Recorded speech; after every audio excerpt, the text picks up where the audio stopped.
Ghosts of War, starring Brendan Thwaites and Billy Zane. I wasn't expecting that ending.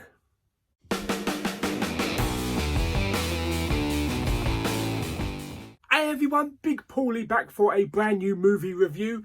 Last night I had the opportunity to finally watch the World War II film Ghosts of War. Yes, I saw this on, I think it was Netflix or Amazon last night. I can't even remember what platform it was.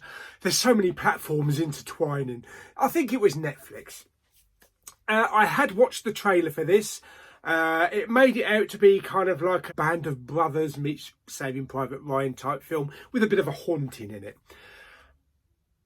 That's far from the truth. Yes. Anyway, the film, as I say, which stars Brendan Thwaites, who was in one of the Pirates of the Caribbean films. I think it might have been on Stranger Tides, playing Will Turner's son, I believe. He was also in Titans. Is it Dick Grayson he plays? I think it is. I'm pretty sure he does play Dick. Anyway, it's about this group of American soldiers that are given instructions in World War II that they have to go and occupy this big mansion that's been ransacked by the Nazis. There's currently a US troop of soldiers already in there and they're waiting to be relieved. So they arrive at this big mansion, make themselves at home. As I say, it's all been ransacked. But it's not long before they start hearing lots of strange noises. Banging, like people walking upstairs, doors closing, the occasional glimpse of someone in a mirror behind you. And you realise this is not just a World War II film, this is a World War II horror film. And this film reminded me of the Daniel Radcliffe film Woman in Black. And it's kind of a mixture of that mixed with a bit of Band of Brothers and Downton Abbey. Mainly Downton Abbey for the house. As the story unfolds, it becomes clear that the family that used to live in this house, who were harbouring Jews and helping them escape, were actually killed by Germans, killed by the Nazis, various means. And these American soldiers just get the crap haunted out of them from one room to the other. It is a bit scary. It is eerie. You know, when you hear noises coming from various places behind you. And there are a few jump scares. Not as bad as Insidious for me. But there are a couple of jump scares. But it didn't make me jump out my sofa and turn it off. As the soldiers are occupying this big old mansion, they also have to contend with a squad of incoming Nazis. And we get a massive gun battle around this house. Really good, thrilling gun battle. Grenades, machine guns, and the odd use of the knife as well. Later on, it's apparent that not everything is as you think it is. Yes, Luke Skywalker from The Last Jedi says it best. This is not going to go the way you think. Exactly. And before long, we get an M. Night Shyamalan kind of twist. I was just sitting there wondering, what? I think my dad, because my dad was watching it with me, he was lost. He was totally lost. But it wasn't one of these thought up at the last minute throwaway twists. It was actually integral to the story and was actually really interesting to find out what these soldiers, these American soldiers, their circumstances and how it played out. And the twist kind of reminded me of Shyamalan's film The Village, where for the whole of the film we imagine them, you know, Bryce Dallas Howard and all that lot, to be stuck in this like 1800s little village, you know, away from technology that, you know, that hasn't even been invented yet. And then we find out exactly at the end, you know, not as everything appears to be.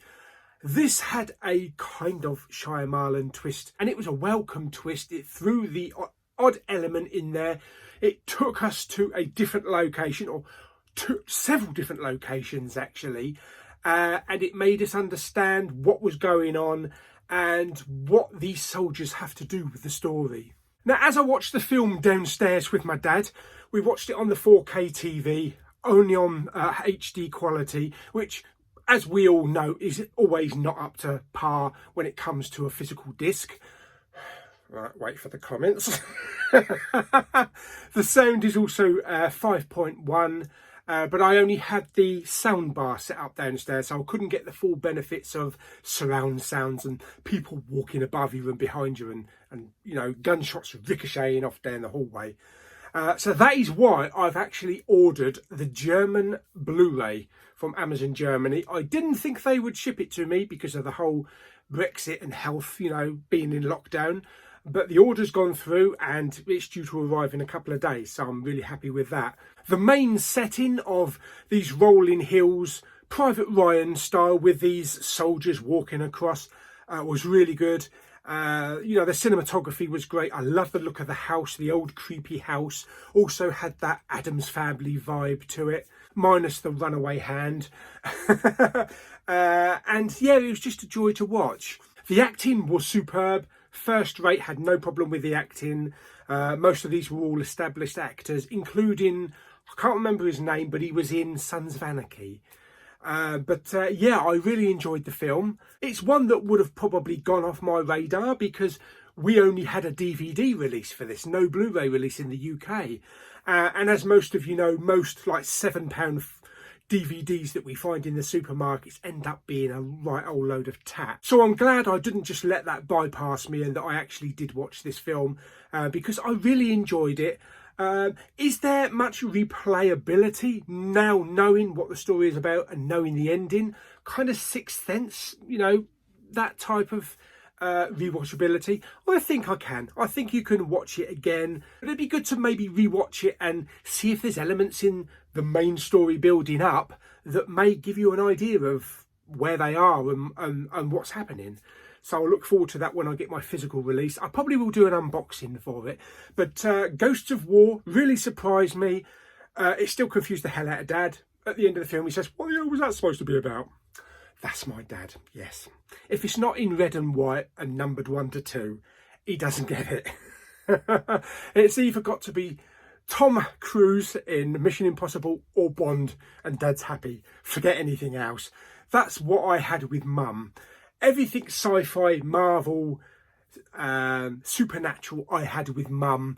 Unfortunately, Mama Bowman is not here to watch that with me anymore, but I know what she would have thought of certain films. But I have a different film connection with my dad, so I know what he enjoys. If it had been just a straightforward war film, then yeah, he probably would have enjoyed it. But because of what happened at the end of the film and the elements they threw in, I think it got him and it took him out of the film. But yes, Ghosts of War, how would I rate it on a scale of 1 to 10? I'm going to give it 8 hand grenades out of 10. Yeah, I enjoyed it that much. Yeah, even though we only had like a £7 DVD for it. It is a movie that would disappear under someone's radar. Pretty much the same when Pitch Black, when Vin Diesel was originally, you know, released. Just this low budget sci-fi film that disappeared, you know, under the radar and became a cult classic. But yeah, I hope you enjoyed the video. Like it by giving it some thumbs up. Don't forget to subscribe. Comment down below, have you seen Ghosts of War? Did you like it? Did you not like it? And I shall see you on the next video. Bye!